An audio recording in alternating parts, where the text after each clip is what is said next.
de venir ce soir, aussi nombreux. C'est toujours un plaisir de venir. D'ailleurs, c'est la deuxième fois que je viens dans cette salle.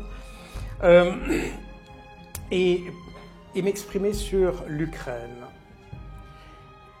Et là, vous avez, pour beaucoup d'entre vous en tout cas, vous avez suivi ce que j'ai dit dans des vidéos, dans mes livres. Je ne suis pas un journaliste. Mon métier, c'est le renseignement. Et pas le renseignement, pas l'espionnage ou des bricoles comme ça. Mon métier, c'est de fournir des éléments de décision à des décideurs. Et j'ai mis ici ma biographie à l'écran. Elle est un peu simplifiée. Parce que vous voyez que j'étais associé à de nombreux conflits, tous ne sont pas indiqués là. Et j'ai constaté, ce qui est une évidence en réalité, que de la manière dont vous comprenez un conflit découle la manière de le résoudre. Et quand vous le comprenez mal, vous le résolvez mal. C'est aussi simple que ça. Et en ce qui concerne le conflit en Ukraine, on est, Irina l'a rappelé, dans une telle émotionnalité, un tel discours manichéen, qu'aujourd'hui, où l'on voit que l'Ukraine, enfin on ne voit pas très bien où se dirige ce conflit, où les militaires américains appellent au dialogue, et même des think tanks du Pentagone appellent au dialogue, j'y reviendrai. Et on constate que notre discours n'est pas prêt à accepter le dialogue. On est dans un discours qui est totalement polarisé et qui n'offre aucune place pour le dialogue. Alors, j'ai voulu revenir un peu sur ce conflit. Et naturellement, certains diront je suis poutiniste, je suis poutinolâtre, il y a tout un sorte d'adjectifs qui ont été créés depuis une année. Et alors, pour éviter ça, je vais vous présenter le conflit comme vous ne le connaissez pas, par la bouche des Ukrainiens eux-mêmes. Et vous verrez que les médias que nous avons ne suivent même pas d'ailleurs l'information réelle qu'on trouve même en Ukraine et aux États-Unis pour sortir et se tirer de la masse d'informations qu'on a sur le conflit, pour tirer uniquement ce qui anime la haine. Et j'ai pas besoin, il n'y aura pas d'exemple francophone parce que vous les connaissez, et vous pourrez comparer vous-même ce que je vais vous dire avec ce que vous avez entendu. Je ne pourrais pas couvrir l'ensemble du conflit parce que moi je ne regarde même plus les médias, sauf pour prendre des mauvais exemples, je ne regarde plus les médias francophones parce que c'est une perte de temps, ça ne sert à rien. Par contre, je travaille beaucoup avec les médias anglo-saxons, surtout américains, et vous le verrez d'ailleurs dans cet exposé, vous aurez trois sources principales d'information. Les Ukrainiens, les Américains et l'opposition russe. Et avec ces trois sources d'information, qui ne sont pas si évidentes, vous verrez que tout ce qu'on nous raconte ici est tout simplement des mensonges. Parce que même l'opposition russe nous dit des choses qui sont plus vraies que ce que nous racontent nos médias. Et je vous le démontrerai. Alors, pour comprendre le conflit, alors je ne vais pas partir depuis 2014 le détail. Moi, j'ai vécu ça parce que j'étais à l'OTAN à ce moment-là. Et j'étais responsable de la lutte contre la prolifération des armes légères, donc tout ce qui approvisionnait les autonomistes du Donbass, j'étais j'étais responsable de veiller à ça. Donc je sais très bien ce qu'il y avait au Donbass à cette époque et je sais très bien les âneries qu'on a aussi racontées chez nous qui venaient toutes les informations qu'on a racontées dans nos médias venaient des services de pays de l'Est, c'est-à-dire de la Nouvelle Europe, comme aurait dit Donald Rumsfeld. Je ne vais pas entrer dans les détails parce que je suis quand même soumis à une certaine réserve, mais il n'y a pas eu d'informations fiables. Alors, comme un journaliste m'a apostrophé très récemment sur la question, parce que j'avais dit qu'il n'y avait pas eu de troupes russes dans le Donbass avant 2022. Alors, j'ai voulu commencer mon exposé par ça. Et ici, je vous cite donc, vous voyez que c'est écrit en ukrainien d'ailleurs. C'est le chef du SBU et le chef de l'état-major général ukrainien qui ont dit eux-mêmes qu'il n'y avait pas de troupes russes. Il y avait des soldats russes, c'est-à-dire des soldats, comme d'ailleurs Poutine l'avait dit lui-même, c'est des soldats qui sont partis, comme on avait, moi je me rappelle, quand, pendant la guerre des Balkans, nous avions des soldats suisses qui allaient le week-end en mettant leurs fusils dans le coffre et qui allaient faire le coup de feu pendant le week-end en Croatie et qui revenaient le lundi matin. Ça avait fait la une des journaux, mais voilà, on a ce même phénomène qui s'est passé dans le Donbass, mais pas de troupes. C'est-à-dire pas de commandement, pas d'unité constituée et pas de structure de conduite.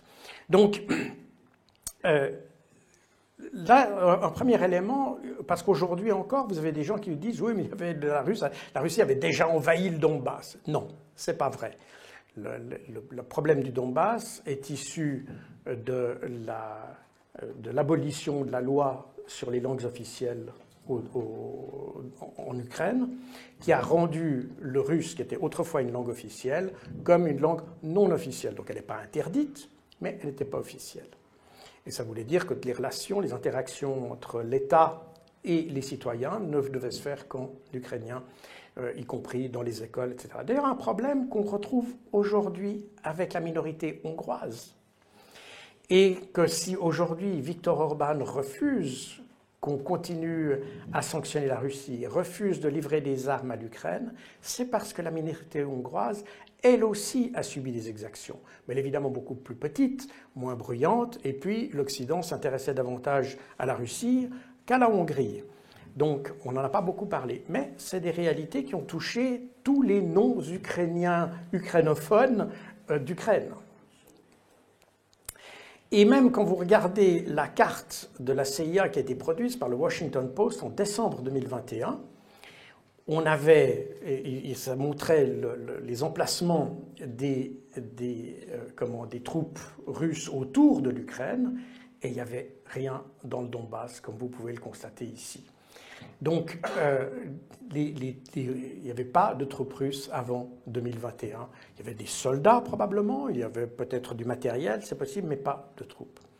Donc, alors pourquoi ce conflit a tout d'un coup débuté au début 2022, puisqu'on est maintenant à une année du conflit?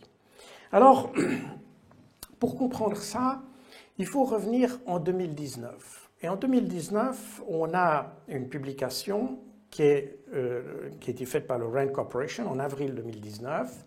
RAND Corporation est un think tank qui alimente le Pentagone. C'est un think tank qui a été créé juste après la Deuxième Guerre mondiale pour réfléchir à la stratégie nucléaire américaine. Et depuis, c'est un think tank qui élabore les éléments de stratégie pour le gouvernement américain. Et quand vous lisez là, j'ai pris qu'un extrait, mais quand vous lisez un des résumés de pas un résumé, c'est un des chapitres qui résume les activités, vous voyez ce qui est en jaune, qui est exactement ce qui se passe aujourd'hui. Fournir des armes à l'Ukraine, promouvoir un changement de régime au Bélarus, exploiter les tensions entre Arméniens et Azéris, intensifier la tension sur l'Asie centrale, isoler la Transnistrie et intensifier les relations entre l'OTAN, la Suède et la Finlande. Eh bien, regardez ce qui s'est passé dans l'actualité depuis une année. Vous avez exactement le menu de ce qui s'est passé. Donc, on était en 2019 déjà sur une planification de conflit. Alors, le problème, c'est que les Américains, et je préfère parler d'Américains plutôt que de l'OTAN, certains disent que c'est l'OTAN qui... Alors l'OTAN, c'est certainement étendu, et je connais tout ça, et c'est vrai, et vous pouvez le voir dans mes livres, je l'ai décrit. Mais il ne faut pas oublier que derrière, l'OTAN est une organisation, pour ceux qui... J'ai travaillé 5 ans dans l'OTAN, c'est une organisation que je connais très bien. Ça n'est pas une organisation comme les autres. Toutes les organisations internationales, l'Union européenne, même les Nations unies, sont une organisation entre États qui sont plus ou moins égaux. Petite différence avec les Nations unies, puisque les 5 membres permanents, mais grosso modo, tout le monde est sur un pied d'égalité, plus ou moins. Alors que l'OTAN, c'est une organisation dans laquelle les pays européens se sont placés sous la protection nucléaire des Américains en 1949, au moment où les Russes ont créé leur bombe atomique. Les pays européens ont eu peur, et c'est par le traité de Washington qu'ils se sont placés sous la protection des États-Unis, sous le parapluie nucléaire américain, en fait. Donc on est avec une organisation où il y a un primus inter pares, et ça vous explique pourquoi la structure militaire de l'OTAN est toujours conduite par un militaire américain. Parce que la finalité, et Jens Stoltenberg, qui a été secrétaire général lorsque j'étais là à l'OTAN, l'a dit lui-même, l'OTAN est une structure, une organisation nucléaire. C'est ça la finalité de l'OTAN. Et donc, les Américains qui sont derrière, qui pilotent l'OTAN, ont cherché à étendre, évidemment, à se rapprocher de l'URSS durant la guerre froide et la Russie après la guerre froide. Et une des dernières pièces du puzzle était naturellement l'Ukraine.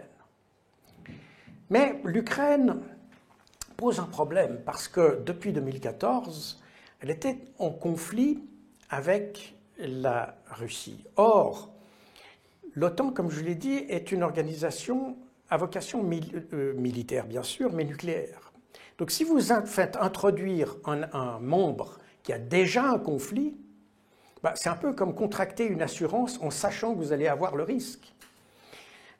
Vous avez un risque très sérieux que vous soyez contraint d'appliquer le fameux article 5 qui oblige l'Alliance à venir au secours du pays qui est attaqué. Donc, ce qu'ont dit les Américains aux Ukrainiens, ils ont dit vous entrerez à l'OTAN le jour où vous aurez réglé le problème de la Russie. Et là, ça devient très intéressant, parce qu'il y a quelque chose que je vais vous montrer, mais qui naturellement n'a jamais été dans nos médias. Et ça a été expliqué par Oleksiy Arestovitch en mars 2019, c'est-à-dire juste avant que Zelensky soit élu. Il a fait une longue interview à une chaîne ukrainienne et il a expliqué la problématique de l'adhésion de l'Ukraine à la Russie, à l'OTAN, pardon. Et il a expliqué que si l'Ukraine voulait entrer dans l'OTAN, il faudrait d'abord y passer par une guerre, avoir la défaite de la Russie, de façon à ce que la Russie n'existe plus comme problème. On savait qu'il allait y avoir un conflit et il fallait faire une provocation.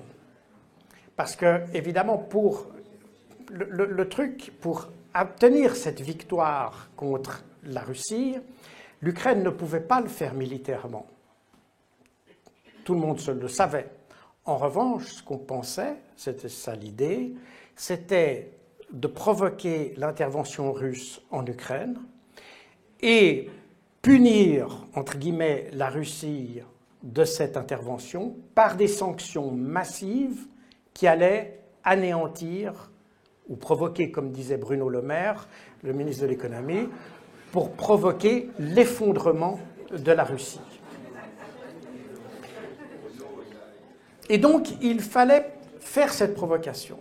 Et une chose que j'aimerais dire ici, parce que, attendez, je reviens juste là, j'entends beaucoup de gens, quelques-uns qui sont d'ailleurs plutôt favorables à la Russie, ou disons qui sont contre le narratif habituel, et qui disent l'intervention russe en Ukraine n'était ni légitime ni légale. Alors, je pense qu'on peut réfléchir davantage à ça. Je ne pense pas que ce soit aussi tranché, et c'est ce que je vais vous montrer maintenant. Parce qu'on a essayé de provoquer ce conflit. Alors tout d'abord, effectivement, avec les victimes. Plus de 80% des victimes civiles de la région du Donbass se trouvaient sur le territoire des républiques. Donc vous aviez effectivement le gouvernement ukrainien qui tirait sur sa propre population. Et une chose que non plus nos médias n'ont pas beaucoup relevée, mais qui est une réalité. En mars 2021, le 24 mars, si ma mémoire est bonne, Zelensky a signé un décret pour la reconquête du sud du pays, la reconquête de la Crimée et le sud du pays. Et quand vous regardez les nombres d'explosions qui ont été notés par les observateurs de l'OSCE, et que vous faites ça sur une ligne du temps, vous apercevez qu'à partir du moment où Zelensky a signé ce décret, vous avez une augmentation des tirs d'artillerie contre la population du Donbass. Et ces tirs ont donc continué. Vous voyez qu'ils ont maintenu un niveau élevé pendant toute l'année 2021. C'est la raison pour laquelle, en 2021, l'armée russe s'est positionnée autour de l'Ukraine, parce que, au vu de cette augmentation, les Russes se sont dit il va se passer quelque chose, et c'est la raison pour laquelle, et on a vu d'ailleurs, il n'y a pas seulement les tirs, là je ne peux pas tout vous montrer, mais j'ai des dizaines de vidéos montrant les renforcements de blindés ukrainiens dans la région du Donbass durant toute l'année 2021. Et c'est la raison pour laquelle on a ce dispositif qui s'est étoffé autour de l'Ukraine, parce que les Russes savaient que quelque chose allait se passer. Et puis, il y a maintenant une année, on a tout d'un coup une intensification brutale. Alors là, j'ai plus marqué parce qu'après, on a le départ de l'opération spéciale. Mais on a pratiquement, entre le niveau normal, entre guillemets, du nombre d'explosions, on a une multiplication entre 20 et 30 fois plus. Donc, les Russes ont compris que là, il y avait quelque chose allait se déclencher. C'est la raison pour laquelle ils sont intervenus. Maintenant, c'est intéressant de voir le mécanisme de cette intervention, parce que on n'a pas beaucoup expliqué ça dans nos médias. Alors, ah oui, puis encore un phénomène que j'allais oublier, bien sûr, c'est que les accords de Minsk qui devaient prévenir une dramatisation de la situation au Donbass, eh bien, Poroshenko, lui, a avoué en juillet de l'année passée que de toute façon, il avait signé les accords de Minsk uniquement dans le but de réarmer l'Ukraine. C'est ce que Angela Merkel a dit dans Die Zeit, qu'elle a répété d'ailleurs dans un autre, je ne sais pas si c'est Frankfurter Allgemeine, ou bien, enfin bref, peu importe, le premier c'était dans le Die Zeit. C'est ce que Hollande a dit, et de nouveau, je cite ici le média ukrainien. Et finalement, il y a quelques jours, Zelensky a dit que lui aussi, que de toute façon, quand il a été élu, il n'avait aucune intention d'appliquer les accords de Minsk. Donc, on a signé des accords en sachant qu'on ne les respecterait pas. Et c'est là où il faut commencer à comprendre comment les Russes ont compris la situation. Ah oui, non, décidément j'oublie des choses, parce qu'il y a encore un élément très important qui s'est déroulé en 2021, c'est la loi sur les droits des populations indigènes en Ukraine. C'est cette loi qui donne des droits différents aux citoyens ukrainiens selon leur origine ethnique. Je vous rappelle que c'est ce qu'avaient fait les Allemands en 1935 avec les Juifs. C'est ce qu'on appelait les lois de Nuremberg, 1935. Alors voilà ce que dit un parlementaire du parti présidentiel, donc le parti des serviteurs du peuple, sur les Russes. Et de nouveau, c'est la traduction de l'article qui a été publié sur un média ukrainien.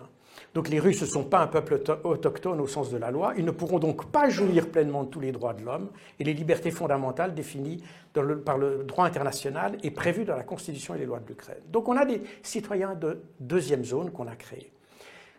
Cette loi a été adoptée le 1er juillet 2021. 12 jours plus tard, Vladimir Poutine a écrit un article, c'était le 12 juillet, et très long article, dans lequel il a expliqué qu'il n'y avait pas de raison de faire une distinction entre Russes et Ukrainiens, que c'était un peu la même famille avec des cousins. Enfin, il a expliqué ça de manière plus scientifique que je le fais maintenant.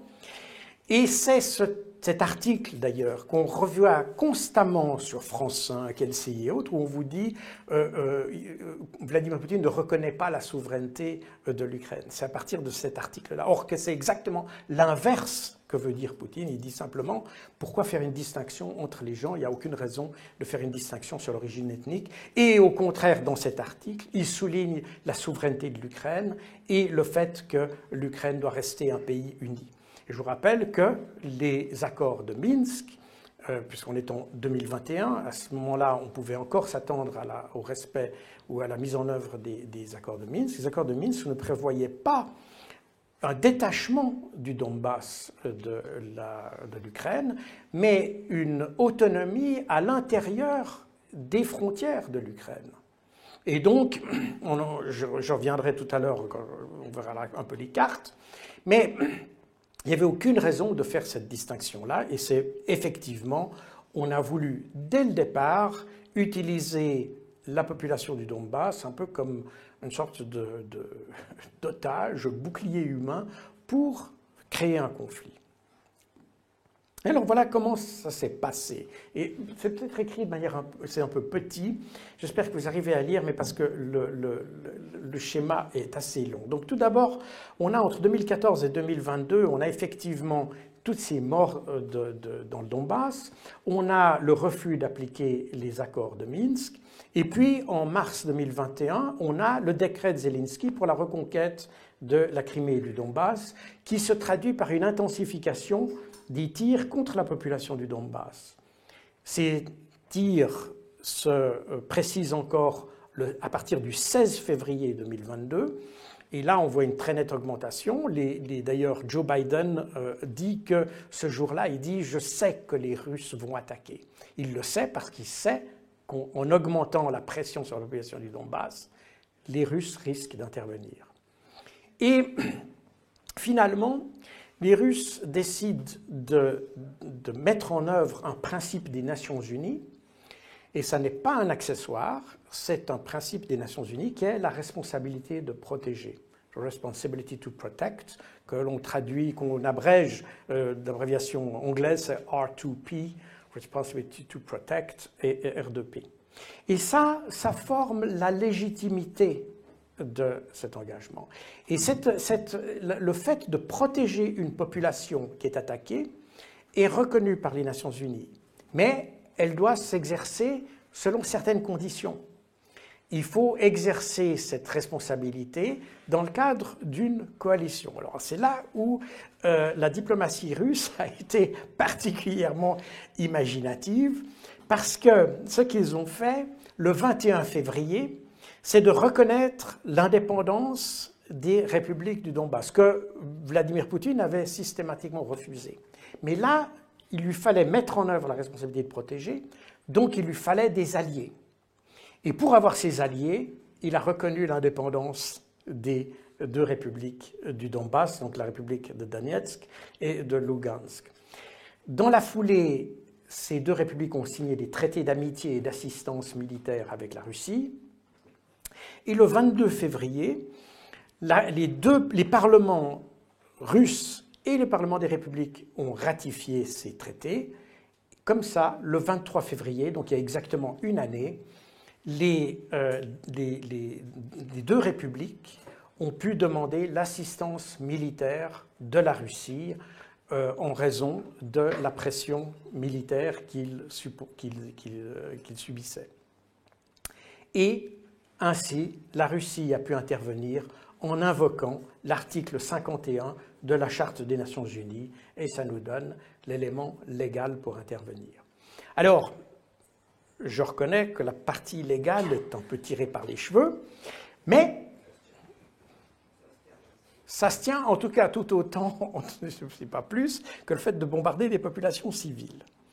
Et le 24, bien entendu, on a le déclenchement de l'opération spéciale. L'opération spéciale, parce que aussi on se moque beaucoup de ça en Occident, on dit il ne veut pas dire qu'il a déclenché une guerre. Non.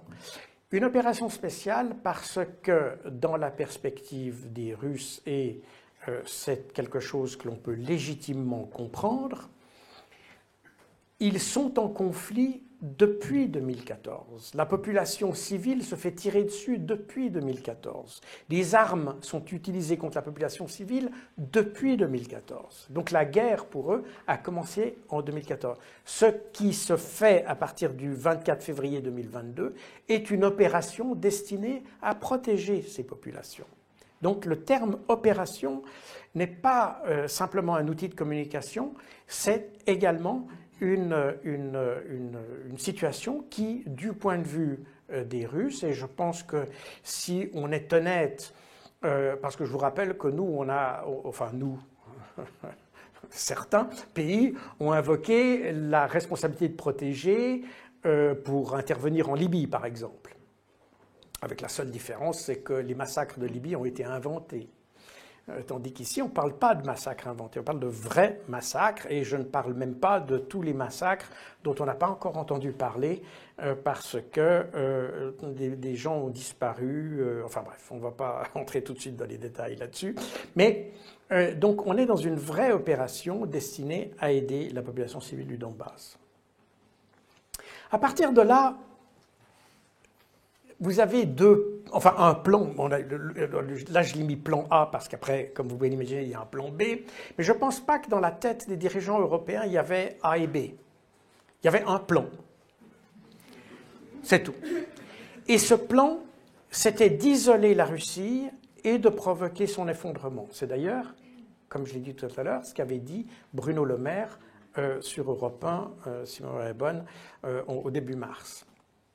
Et l'isolation, elle devait se faire évidemment par les sanctions, par des sanctions massives qui devaient arriver d'un seul coup, et puis par le fait que, évidemment, c'est un processus qu'on ne pouvait pas interrompre par une discussion de paix. N'est-ce pas? Il ne fallait pas parce que ce qui s'est passé, c'est que Zelensky a pris peur le 25 février et a tout de suite demandé des négociations avec la Russie. Et c'est ce qu'il a fait le 25 février. Vous avez eu dans Los Angeles Times et CNN ont évoqué ça.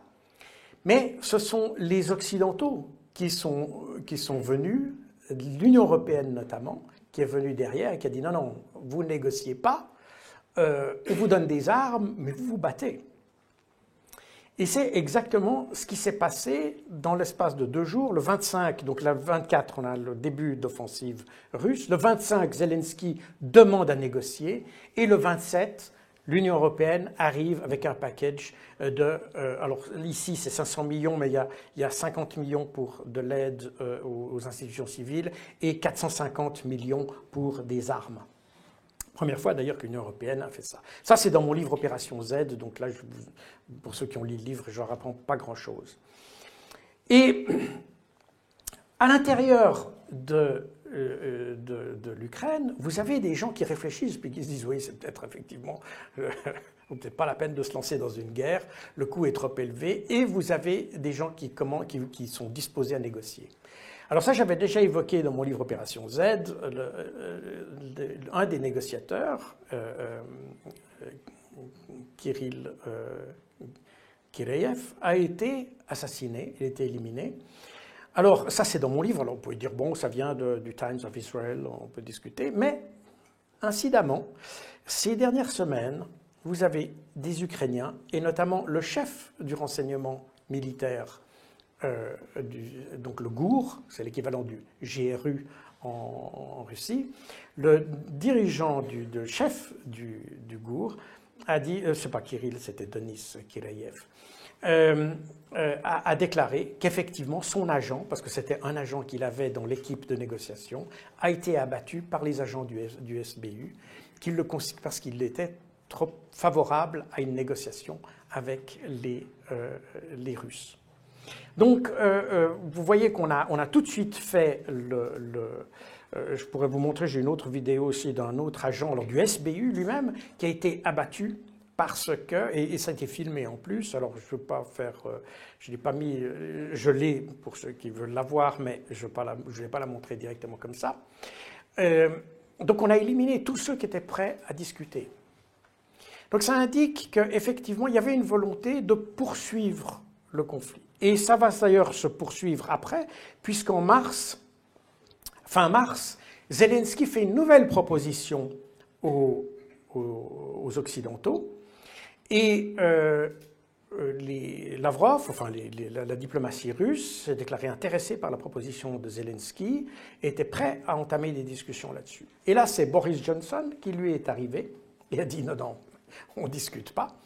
Il a téléphoné le 2 avril à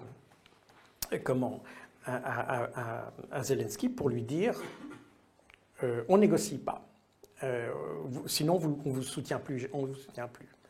Alors ça, c'est ce qui a été dit par téléphone le 2 avril, que l'on sait par les comptes rendus des conversations téléphoniques qui ont été faites par le gouvernement britannique.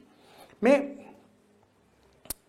si vous lisez Ukrainska Pravda, vous avez effectivement la confirmation de ça, c'est que c'est Boris Johnson, qui a carrément interdit à Zelensky de poursuivre dans un mécanisme de négociation. Et ça a été confirmé d'ailleurs ces dernières semaines par l'ancien Premier ministre israélien Naftali Bennett, qui a dit qu'effectivement toutes les tentatives de négociation qui avaient été tentées par les Ukrainiens ont été sabotées par les pays occidentaux. Donc, et c'est logique puisque le but de cette affaire n'était pas... Personne ne s'intéresse à l'Ukraine. Le but, c'était d'anéantir ou de réduire à zéro la Russie. Et là viennent toutes les sanctions. Là, Pro Memoria, c'est ça, l'art des sanctions, c'est un livre de Richard Nephew. Nephew est un des membres de l'administration Biden. Il était il était responsable des sanctions sous l'administration Obama. Et il explique pourquoi il faut faire des sanctions. Et le but des sanctions, c'est de créer une situation intenable pour la population et forcer la population à se révolter contre leurs autorités. Donc on est dans de la subversion purement et simplement. Et alors, quand on voit, ça c'est la situation au 15 février de cette année, le nombre de sanctions appliquées à la Russie a été le pays qui a été le plus sanctionné jusqu'à maintenant. Vous voyez d'ailleurs que mon pays, la Suisse, se place assez bien dans ce triste palmarès. Et là, d'ailleurs, jusqu'en octobre de l'année passée, la Suisse était le pays qui sanctionnait le plus la Russie. Ce qui est assez surprenant pour un pays qui se dit neutre. Mais, voilà. On y reviendra probablement, mais le problème, c'est que quand vous êtes neutre et que vous vous impliquez de manière aussi radicale, la neutralité implique une crédibilité. Si vous n'avez plus cette crédibilité, votre neutralité ne vous sert plus à rien.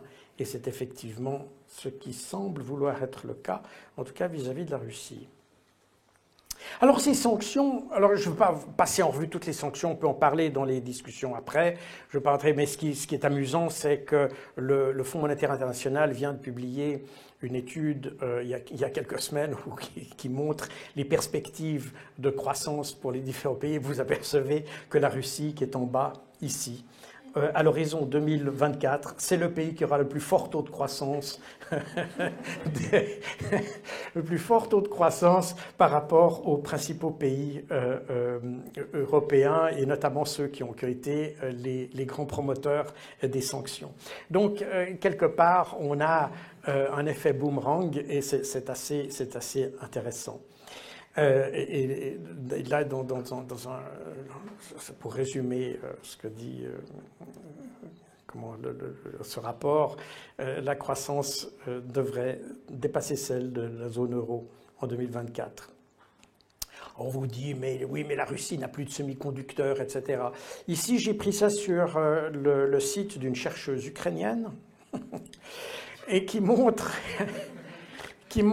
l'importation de semi-conducteurs par la Russie. En traitillé, vous avez le total de 2021.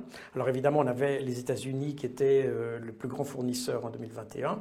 Et puis en 2022, on est dans les colonnes grises. Alors évidemment, du coup, la Chine a pris la place de la Russie, Hong Kong a suivi, etc. Et aujourd'hui, vous n'avez pratiquement, la Russie ne manque d'aucun semi-conducteur, contrairement à ce qu'on vous raconte tous les jours sur BFM TV, France 5 et LCI. Donc, ça ne veut pas dire que la situation soit nécessairement plus facile, mais les sanctions, déjà en 2014, et c'est probablement la raison pour laquelle les sanctions ont eu si peu d'effet, en 2014, il y avait déjà eu une première tournée de sanctions contre la Russie. Et là, je pense que les dirigeants russes ont compris que c'était peut-être que le début. Et ils se sont préparés à durcir leur économie. Et effectivement, au début 2022, si vous regardez les chiffres des États les moins endettés, vous apercevez que la Russie était pratiquement un des pays les moins endettés du monde. Il n'y a pas de dette. Et quand vous n'avez pas de dette, vous ne devez rien à personne. Donc si on ferme vos frontières, eh bien, ça fait rien. Le problème qu'il y a pour un pays qui est isolé, c'est quand il a des dettes. Et donc que ses créanciers viennent lui réclamer ses dettes et qu'il ne peut pas les faire parce que les frontières sont fermées. Je simplifie évidemment le propos. Or, ça n'était pas du tout le cas de la Russie. Et je voyais encore aujourd'hui, l'autre jour, une analyse d'un économiste indien sur la question des sanctions qui disait, en fait, on s'aperçoit que en 2022, enfin au début, en février 2022, tout le monde se moquait de la Russie, dont le PIB était l'équivalent de celui de l'Italie ou de l'Espagne.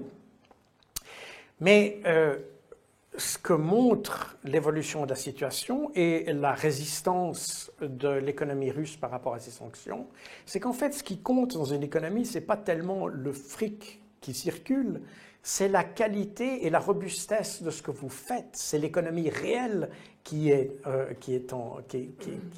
importante dans un PIB. Et lui disait, on devrait revoir notre manière de calculer les PIB. Parce qu'en fait, quand vous avez un type qui génère des milliards simplement grâce à vos visites sur Facebook, il ne produit rien. L'économie, c'est simplement de l'argent qui circule, c'est tout. Même chose quand vous avez une entreprise qui est cotée en bourse ou qui joue sur les fluctuations boursières pour gagner de l'argent. Elle ne produit pas plus. C'est la raison pour laquelle vous avez quelquefois des ouvriers qui disent mais on ferme la boutique alors qu'on fonctionne très bien, mais tout simplement parce que ce n'est pas rentable au niveau boursier, mais ça ne veut pas dire que l'entreprise ne fonctionne pas. Et donc, quand vous avez ce que montre la situation d'aujourd'hui, c'est que ce qui compte, c'est une économie réelle, une économie de production, une économie basée sur l'agriculture, l'industrie, etc. Et c'est ce qu'a développé la Russie, imparfaitement, mais qui au moins a permis à l'économie de résister beaucoup mieux que ne l'aurait fait une entreprise occidentale. D'ailleurs, la meilleure preuve, c'est que nous sommes victimes de nos propres sanctions, précisément parce que nous n'avons pas cette économie réelle pour soutenir l'effort économique.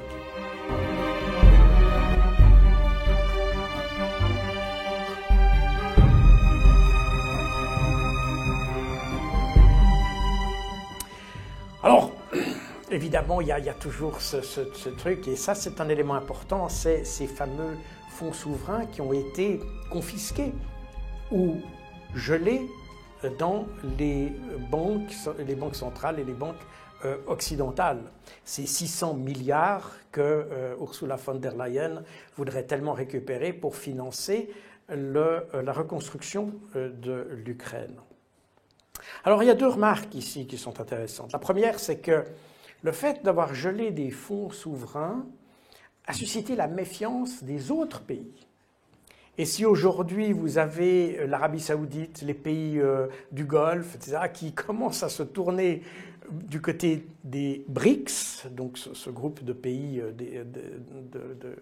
avec des économies émergentes, c'est parce qu'ils se disent « oui, mais attention, si je dépose mon argent ou si j'ai affaire avec les Occidentaux, qui me garantit que je retrouverai mon fric à un moment donné ?» Et donc, vous avez là cette tentation de geler les fonds et même de les confisquer, a commencé à jouer finalement contre les Occidentaux et probablement aura des effets à long terme dont nous n'avons pas mesuré encore toutes les conséquences. Mais pour revenir aux 600 milliards russes, alors l'année passée, fin de l'année passée, les gens ont commencé à se dire, ouais, attention, ils sont où ces 600 milliards? Et puis, en cherchant, il y en a qui ont dit, oui, mais non, il n'y a probablement pas, enfin, les banques américaines n'en avaient pas trouvé, donc on s'est dit, probablement, il y a 300 milliards en Europe.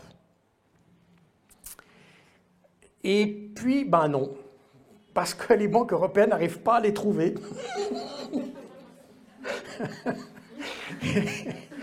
Ils n'arrivent pas à les trouver. Et de nouveau, je cite Bloomberg, donc on n'est pas dans le poutinisme, n'est-ce pas? Effectivement, l'Union européenne a demandé à toutes les banques centrales de faire un inventaire des biens, parce qu'en réalité, on n'a réussi qu'à découvrir que 33 milliards. C'est-à-dire que cet argent qu'on pensait confisqué aux Russes, eh bien, on ne l'a même pas apparemment. Et donc, on se retrouve, une fois de plus, le bec dans l'eau, avec des sanctions qui n'ont pas été réfléchies, qui ont été non seulement maladroites, mais sottes dans leur concept même. Alors, il y a aussi un élément qui est intéressant, parce que j'ai cité l'Union européenne et je vous ai dit que l'Union européenne avait joué contre les tentations, pas tentations et tentatives des Ukrainiens de faire la paix. Et ce qui m'a frappé dès le début de cette intervention, dans les réactions occidentales, c'était le rôle de l'Union européenne. Moi qui ai travaillé dans des institutions internationales, il est vrai que je n'ai jamais travaillé dans l'Union européenne, mais j'ai toujours pensé qu'une organisation multilatérale, multinationale, internationale plus que multinationale, internationale mais multilatérale, avait comme privilège de pouvoir se placer au-dessus de la mêlée, d'avoir un regard plongeant sur la situation et ne devait pas et n'était pas obligé de venir se placer au niveau des intervenants, des parties dans le conflit. Et c'est avec ce recul, d'ailleurs, que les organisations internationales sont fortes, parce que justement, elles peuvent ensuite gérer le conflit d'une certaine manière, jouer le rôle d'arbitre, trouver des solutions pour une sortie au conflit. Or là, on a cette particularité que l'Union européenne s'est directement impliquée dans le conflit, de manière presque plus virulente que les Américains. Et c'est pour ça que j'ai cité ces deux exemples. Le premier, c'est l'exemple de Bloomberg, est que vous savez que la Russie a été déconnectée du réseau SWIFT, du système SWIFT, qui est un système d'information interbancaire sur les échanges de paiement. Et ce qui est amusant, c'est que ce sont les Américains ont déconseillé de le faire. C'est Wall Street qui a déconseillé les Occidentaux de le faire. Ils ont dit ne faites pas ça, parce que ça va créer plus de problèmes à nous que peut-être aux Russes, et encore parce que les Russes, depuis 2014, ont travaillé sur un système parallèle, parce qu'ils s'attendaient bien, parce que ce n'est pas la première fois qu'on mentionnait cette option, et donc ils savaient qu'un jour ou l'autre, ça leur pendrait au nez, donc ils ont travaillé sur un système alternatif qui aujourd'hui fonctionne très bien avec la Chine. Et puis, il y a un autre élément aussi qu'on a oublié, parce que souvent on a dit oui, c'est les Américains ont essayé de provoquer l'embargo sur l'énergie. Et concernant les produits pétroliers, les Américains étaient beaucoup plus réservés que les Européens. Et c'est Janet Yellen, qui est le secrétaire au Trésor américaine, qui avait déconseillé l'Union européenne de prendre des sanctions sur l'énergie. Ils avaient dit, si vous faites ça, parce qu'il y a eu des discussions sur l'énergie déjà en 2021, d'ailleurs on pourra y revenir, parce qu'il y a un élément intéressant dans cette affaire, et Ursula von der Leyen a d'ailleurs confirmé ces derniers jours, que les sanctions ont commencé à être étudiées et mises au point en 2021, et non pas après le début de l'intervention.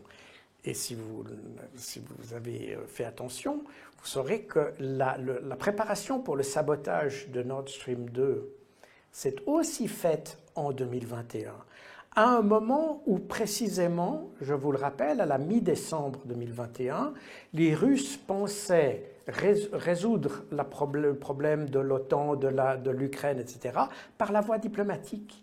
Et avait envoyé d'ailleurs des propositions à la fois au secrétaire général de l'OTAN et au chef de la diplomatie américaine en vue de négociations sur la question de l'Ukraine et de la Russie.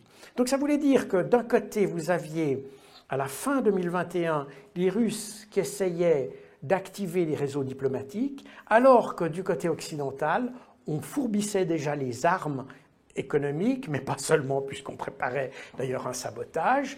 On prépare. Donc on n'était pas du tout sur la même longueur d'onde, et manifestement, les Occidentaux n'avaient pas des idées très pures, et ça confirme ce que je disais tout à l'heure, cette notion de légitimité de l'intervention russe. Alors, le pas suivant, c'était de dire la Russie perd. N'est-ce pas? La Russie perd. Et ça, c'est ce qu'on entend. Je crois que le premier article sur la faillite de l'offensive russe était le 2 mars 2022. Donc, une semaine après, on avait déjà dit que la Russie a perdu. Et ça s'est poursuivi. Évidemment, aujourd'hui, ça continue dans tous les sens. Les Russes perdent partout. Est-ce que c'est vrai? Bon, on verra la carte, mais non. Le seul exemple qu'on donne pour que la Russie ait perdu, c'est finalement, on dit, les grandes offensives ukrainiennes de Kharkov et de Kherson qui ont été victorieuses.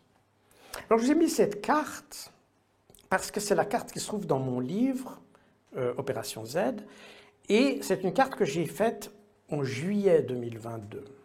Et ce qui est intéressant ici, c'est que j'ai essayé de montrer la densité des troupes russes dans le Donbass. Et vous avez ici les zones les plus foncées, c'est un bataillon par 20 km. Et les zones les plus claires, comme ici dans la région du Donbass, on aurait Bakhmout aujourd'hui à peu près par là, c'est un bataillon par kilomètre ou tous les 3 kilomètres. Donc une densité de troupes beaucoup plus grande. Ce qui montrait, déjà avant même le retrait de Kherson et de Kharkov, que les Russes n'avaient pas l'intention de s'intéresser à ça. Ce n'étaient pas les territoires qui les intéressaient. Depuis le début, et c'est important de le rappeler parce qu'on invente toutes sortes d'objectifs à l'intervention russe, qu'ils veulent envahir l'Ukraine, qu'ils veulent renverser le gouvernement en Ukraine, qu'ils veulent s'emparer des ressources naturelles de l'Ukraine, etc. Non. Les objectifs ont été définis. Alors, on les prend pour ce qu'ils sont. mais c'est ceux qui ont été définis, et la stratégie ou les opérations, plus exactement militaires, tendent à démontrer, à soutenir ces deux objectifs qui étaient la démilitarisation et la dénazification de la menace sur les populations du Donbass. On est de nouveau dans le schéma que j'ai fait au début sur cette question de la population du Donbass.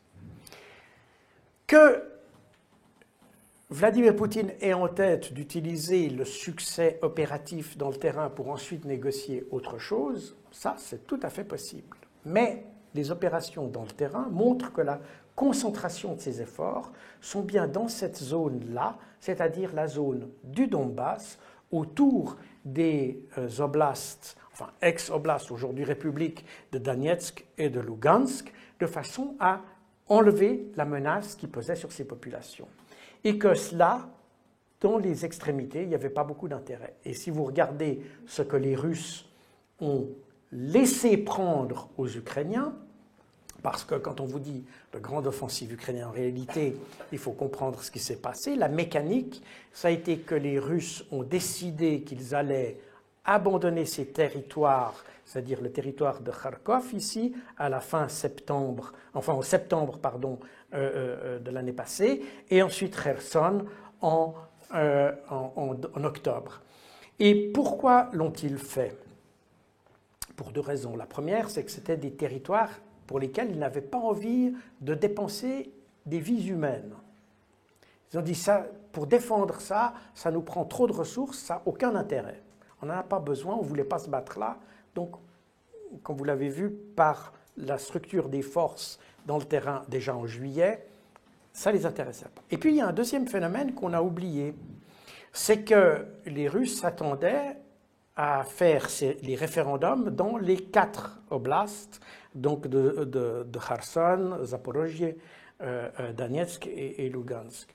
Et ils s'attendaient, bien sûr, que ces référendums aboutissent, et donc qu'il leur faudrait intégrer ces territoires dans le territoire russe. Mais ça a des implications. Parce que lorsque les Russes ont attaqué en février, le 24 février, on dit les Russes, mais en réalité on devrait dire la coalition russophone. Parce qu'en fait il y a 3 armées qui sont intervenues dans le Donbass. Il y a l'armée russe, bien sûr, en appui, mais de 2 autres armées qui étaient les milices de Donetsk et de Lugansk, qui avaient leur propre structure de commandement, leur propre armement, leur propre chaîne logistique, leur propre commandement. Et tout ça était simplement coordonné par l'état-major, par la division des opérations, ou la direction des opérations, plus exactement, de l'état-major général russe. Il y avait une coordination, mais pas de commandement. C'est-à-dire que vous avez des gens qui peuvent faire ce qu'ils veulent, si je peux simplifier les choses, et puis en haut, vous avez un gars qui donne un peu la direction de marche. Voilà, mais chacun travaille avec ses éléments. Alors, plus tard, en septembre de l'année passée, lorsque ces oblasts ont été intégrés dans la structure russe, ça n'est plus 3 armées, c'est une. Tout ça s'est fusionné en un seul système. Et du coup, les opérations ont été commandées par un commandant en chef, le général Surovikin, qui était le commandant en chef des forces russes en Ukraine. Et lui étaient subordonnés les troupes, évidemment, les ex-milices du Donbass, de Donetsk et de Lugansk. Tout ça dans une structure de commandement. Et en septembre, les Russes ont anticipé ce mouvement-là. Ils se sont dit, si on se retire, si on essaye de défendre un territoire qui ne nous intéresse pas, et devoir faire des opérations alors qu'en même temps on change notre structure de commandement, on n'y arrivera pas.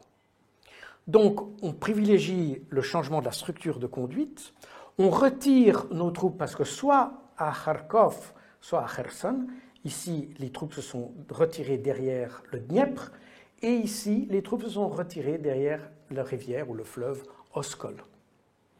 Et profitant de cette barrière naturelle, il était plus facile de conduire des opérations sans avoir quelque chose de complexe, alors qu'en même temps, la structure de commandement était en pleine mutation. C'est très simple. Mais simplement, il faut comprendre cette mécanique pour comprendre que ça n'était pas du tout... D'ailleurs, il n'y a pas eu de combat. Il n'y a eu aucun combat. Il n'y a eu de combat ni à Kherson, ni à Kharkov. Par contre, il y a eu des milliers de morts. Pourquoi? Parce que les Russes se sont retirés, les Ukrainiens se sont engouffrés dans un espace vide, mais l'artillerie russe les a accueillis. Et donc, vous avez, alors qu'on parle à Bakhmout de combat, où on se bat au corps à corps, ou je ne sais pas quoi, si vous regardez Kharkov, vous ne voyez pas de bataille, il n'y a pas parce qu'il n'y a pas eu d'affrontement entre les Russes et les Ukrainiens. Les Russes se sont retirés, d'ailleurs en bon ordre, puisque il y avait un grand dépôt de munitions à Balakleïa que les Ukrainiens ont trouvé complètement vide. C'est un immense dépôt de munitions qui n'a pas pu être vidé à la hâte, qui s'est fait de manière extrêmement calculée. Et donc, les Russes sont partis, les Ukrainiens sont arrivés et ils ont simplement reçu le feu de l'artillerie. Et c'est pour ça qu'à Kherson, lorsque les Russes ont quitté Kherson, Zelensky a dit « On ne va pas y aller parce que c'est un piège ».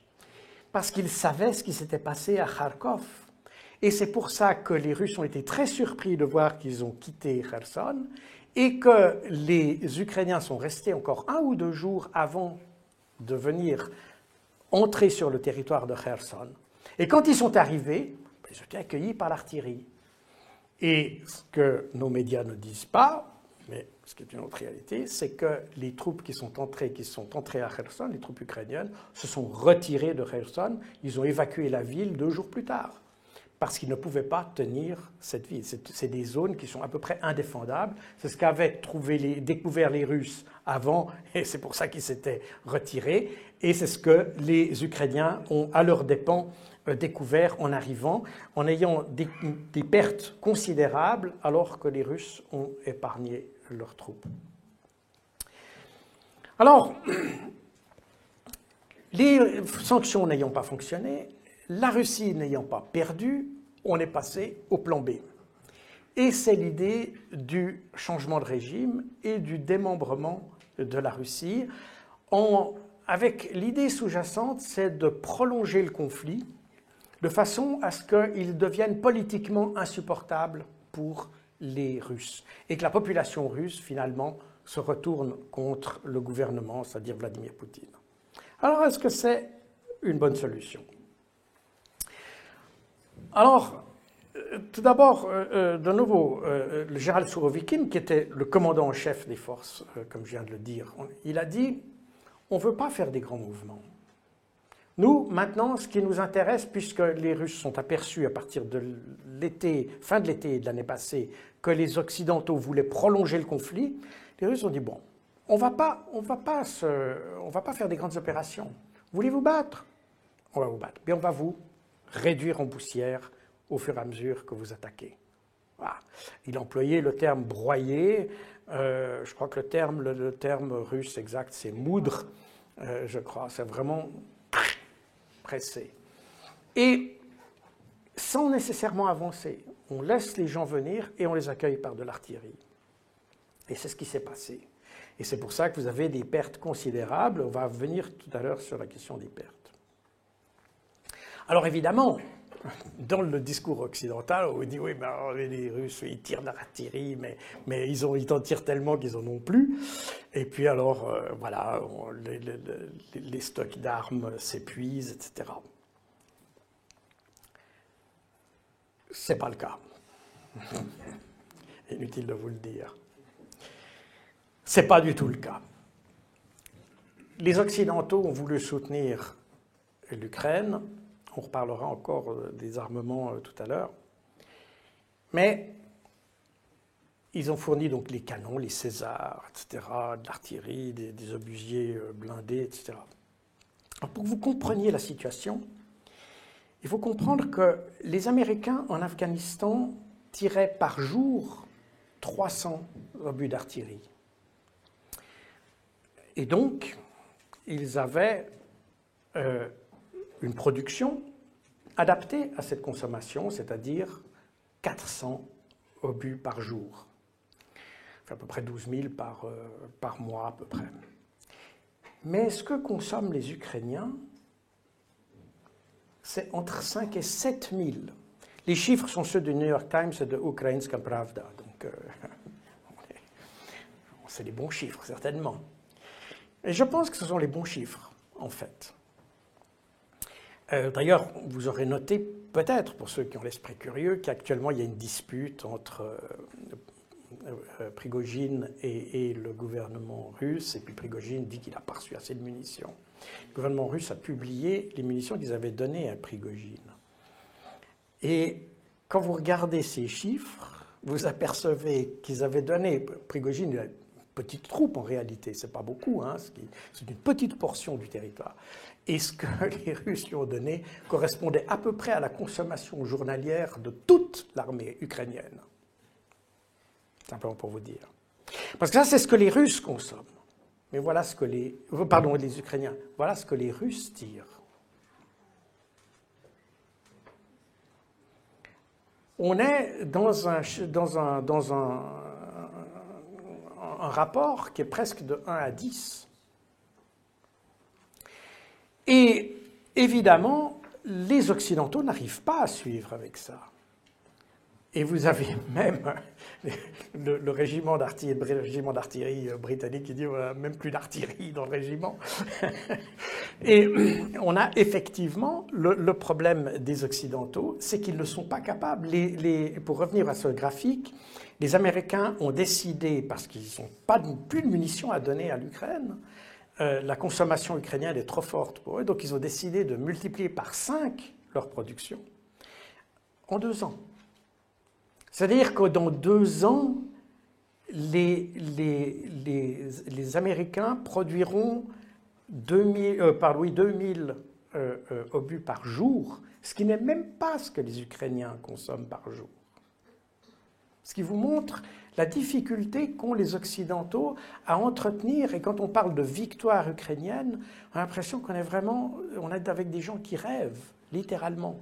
Et c'est pour ça d'ailleurs que les militaires américains qui voient ça, parce que de nouveau, je n'invente rien, et c'est pourquoi les militaires américains, surtout ceux qui parlent du dialogue, c'est parce qu'ils voient ça et disent on est complètement en dehors de toute réalité.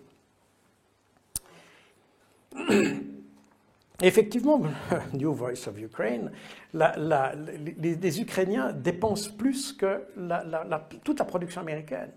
Alors les Américains ont commencé à réouvrir des vieilles usines d'armement en Roumanie qui produisent des obus de 152 mm que les Ukrainiens pourraient utiliser. Mais bref, vous voyez, c'est décembre de l'année passée, on reste dans le bricolage. Ouais, c'est ce que je disais tout à l'heure, un jour en Ukraine, c'est 1 mois de tir en Afghanistan. Et alors, je ne vais pas entrer dans les détails de cette carte, mais tout à l'heure, j'ai évoqué, enfin, dans les articles qui ont été évoqués, c'est la baisse du moral dans les troupes russes, etc. Les informations sérieuses qu'on a montrent que ce n'est pas le cas. Mais au contraire, du côté ukrainien, on a un problème. Et ce qui est intéressant ici, sur cette carte, vous n'allez pas pouvoir regarder tous les petits chiffres qui sont là, ce n'est pas nécessaire d'ailleurs. Ce qui est intéressant, c'est ces insignes-là, ceux-là, voyez. Ça, cet insigne rouge et noir, c'est les troupes, les milices du Pravy Sector. Pravy Sector, c'est les unités, certains disent néo-nazis, c'est les fanatiques. Ici, vous avez les bataillons Azov. Vous voyez qu'il y en a derrière, ça c'est les unités régulières ukrainiennes, et derrière, sur les arrières, vous avez ces unités-là. Qu'est-ce qu'elles font? C'est les unités qui empêchent les gens de reculer. C'est les unités qui sont là pour empêcher les autres de reculer. Et, de nouveau, je n'invente rien. le Parlement ukrainien a renforcé une fois de plus la loi qui punit la désertion et la désobéissance, qui était déjà assez sévère, puisque déjà c'est une loi qui permettait d'abattre les soldats qui reculaient. Donc on a effectivement une situation, maintenant l'armée ukrainienne recrute des gens de 16 ans, on a baissé l'âge à 16 ans, et on recrute aussi les femmes. Et c'est normal que les Ukrainiens défendent leur pays. Comme je l'ai déjà dit plusieurs fois, si j'étais Ukrainien, je défendrais mon pays aussi, c'est normal. Ce qui n'est pas normal, c'est que les Occidentaux soient derrière à attiser le feu derrière. Parce qu'on voit ça. On sait que ça se passe comme ça. Simplement, on l'évacue de nos médias pour nous donner l'image des fiers combattants, etc., qui sont sans doute fiers et sans doute braves d'ailleurs. Tout le monde le dit. Enfin, quoique on pourrait encore pas entrer dans tous les détails, mais je répondrai peut-être dans les questions. Mais on peut encore discuter certaines choses. Mais néanmoins, il est normal que les gens se battent. Mais il n'est pas normal que les gens qui sont derrière, qui assistent à ça, attisent les flammes. Ça, c'est ce qui, moi, me révolte. Alors, on arrive à la question des chars, parce que tout le monde en a parlé au début de l'année. Alors, j'ai mis ça un petit peu pour l'illustration. Je ne vais pas vous faire un truc technique. J'ai moi-même commandé un bataillon, c'est-à-dire l'équivalent en France serait un régiment de chars Léopard 2, exactement les mêmes que ceux qui seront envoyés en Ukraine. Donc je connais un peu, c'est un sujet que je connais, mais je voulais juste mettre ça pour un peu fixer les idées. Donc quand on parle de chars de combat, on parle, ici c'est le Abrams américain, ici c'est le Léopard 2 allemand, et puis on a des véhicules blindés qui ont certains canons, qui ont une tourelle, qui ressemblent peut-être de loin à des chars, mais qui ne sont pas des chars. Important de le dire parce que comme ça fixe un peu les esprits. Et alors, on arrive à cette discussion qu'il y a eu au début de l'année sur la question des chars. Alors, il faut rappeler qu'en février de l'année passée, l'Ukraine disposait d'environ 1000 chars de combat, chiffre de la BBC, basé sur International Institute of Strategic Studies, le Military Balance. 1000 chars de combat. Selon des informations occidentales, dont je n'oserais même pas me prononcer sur la fiabilité, mais prenons-les. Les Ukrainiens auraient capturé 500 chars russes. C'est Oryx, c'est une base de données des pertes russes, etc. Bon. Je ne suis pas certain que ce soit extrêmement fiable, mais c'est celle qui vient dans nos médias. 500 chars capturés. À ça s'ajoutent à peu près 600 chars de combat qui ont été fournis en 2022 par les pays, surtout les pays de l'Est, qui ont envoyé en Ukraine leurs vieux chars de l'époque soviétique, et puis c'était des chars qui étaient déjà au rebut, et ils les envoyaient en Ukraine. On les a retapés un peu et envoyés en Ukraine. Donc on a un total, puisque les Ukrainiens ne perdent pas de chars, il n'y a que les Russes qui les perdent, je le rappelle, vous avez un total d'environ 2100 chars de combat. Et pourtant, en décembre de l'année passée, dans The Economist, le général Valery Zaloujny, qui est le chef d'état-major des forces ukrainiennes, a dit qu'il ne pouvait pas avancer plus loin s'il n'avait pas 300 chars. Et donc, voilà. Et c'est avec ce chiffre de 300 chars que Volodymyr Zelensky est allé à Washington à Noël, enfin, juste avant Noël, l'année passée. Et à sa grande surprise, les Américains ont dit « Vous n'aurez pas de chars ». Les Américains, à ce moment-là, ne voulaient pas s'impliquer davantage dans le conflit, et ils avaient un peu peur quand même de la réaction américaine. Réaction russe, pardon, excusez-moi, russe bien sûr. Et donc, Zelensky est venu les mains vides. Et pourtant, en janvier, tout d'un coup, il y a eu une frénésie pour trouver des chars de tous les côtés. Qu'est-ce qui s'est passé?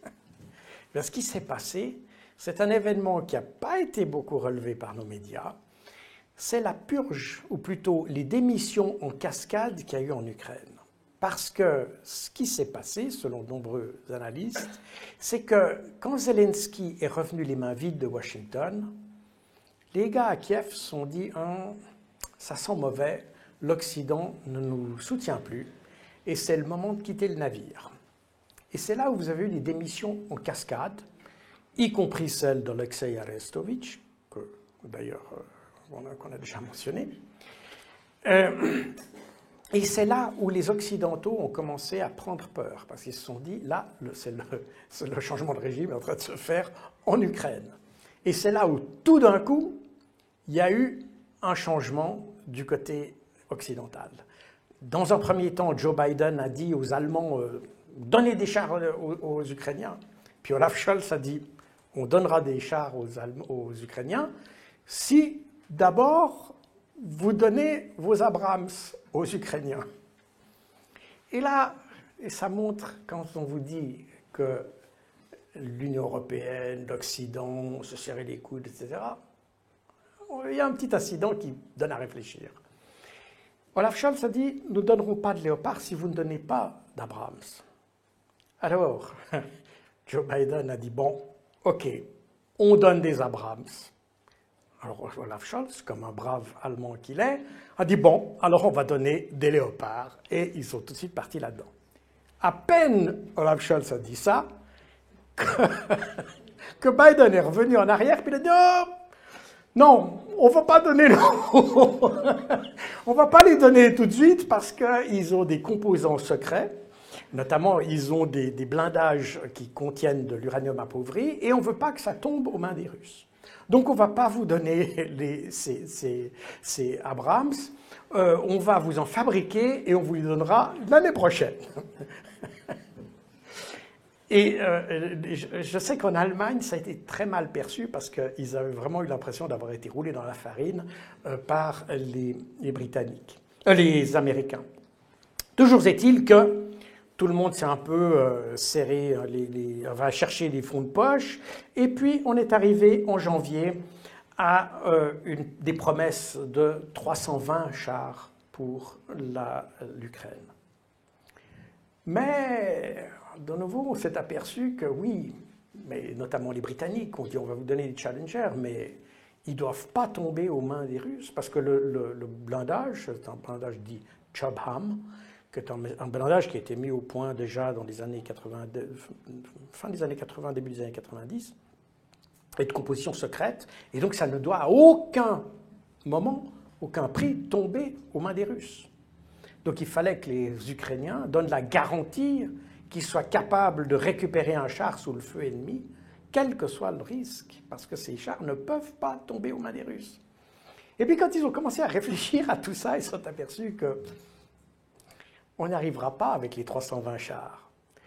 Alors, il y a des chars, il y a beaucoup de chars aussi qui sont des chars de rebut, c'est-à-dire des chars pour lesquels même les Allemands n'ont plus les pièces de rechange. Donc, on a promis aux Ukrainiens vraiment les fonds de tiroir et on n'est même pas capable de les remettre en état pour qu'ils puissent les avoir. Et finalement, ce n'est même pas 50 chars que les Ukrainiens auront.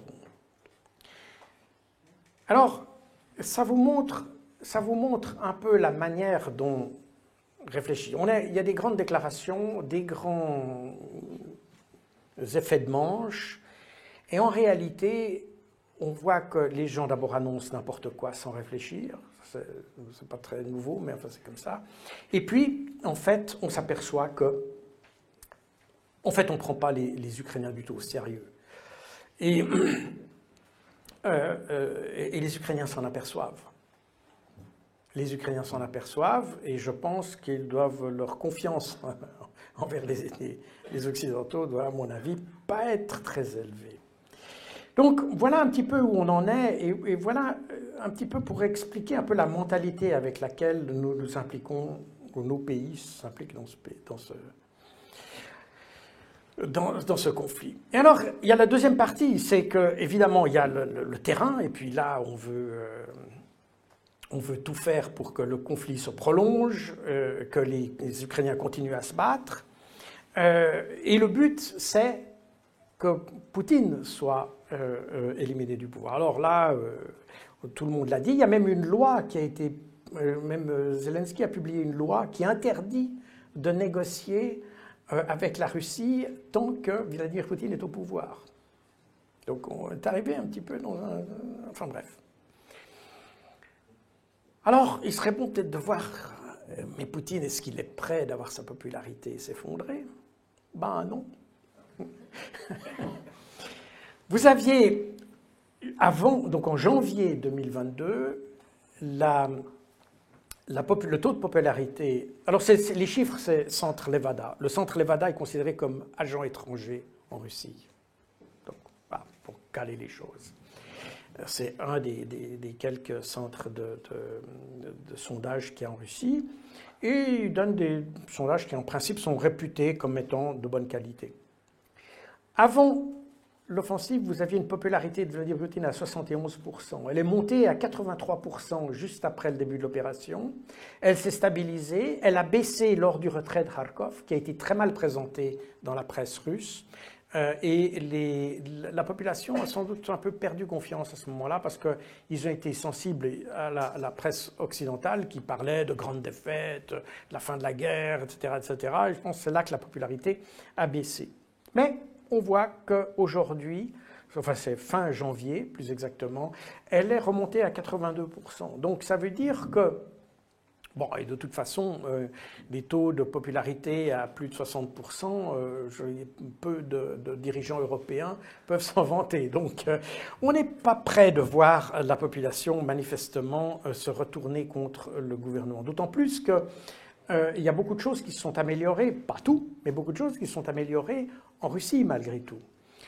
Et les Russes s'aperçoivent quand même que la situation n'est pas aussi catastrophique, en tout cas pas comparée à celle des Européens. Et c'est là que quand les gens font un peu la part des choses, même si tout n'est pas rose, et même si chacun a ses problèmes, ils voient qu'en définitive, on s'en tire pas si mal.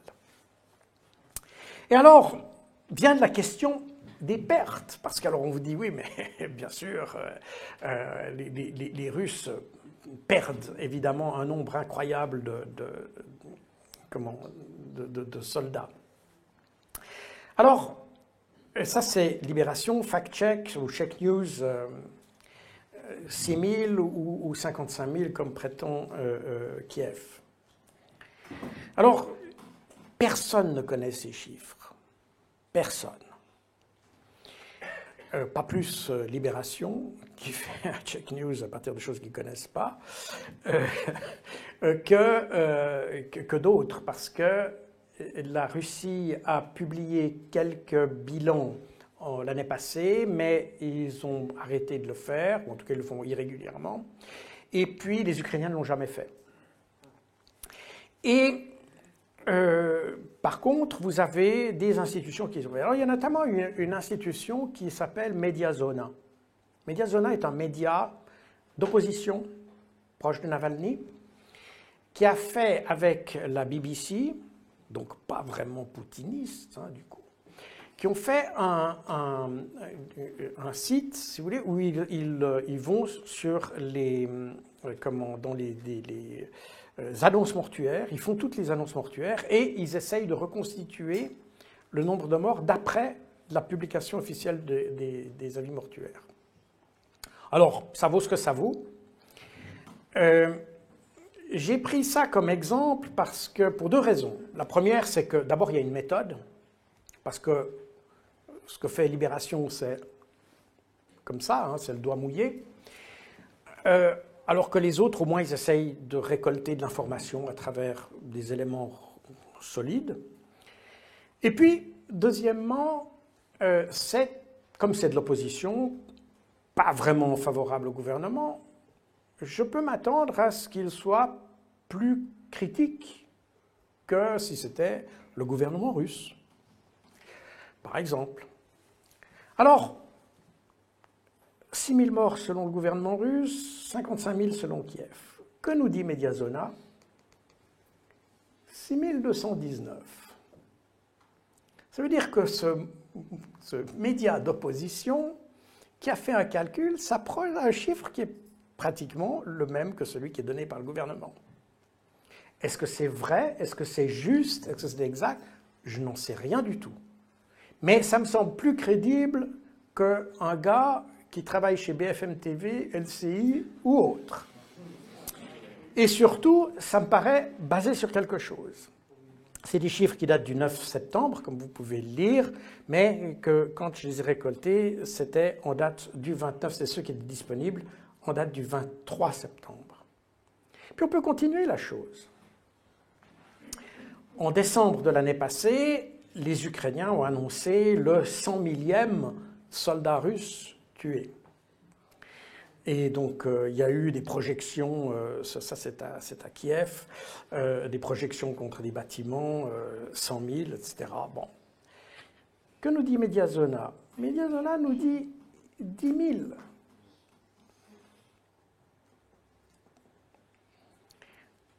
De nouveau, je n'ai pas moyen de vous assurer que c'est le bon chiffre.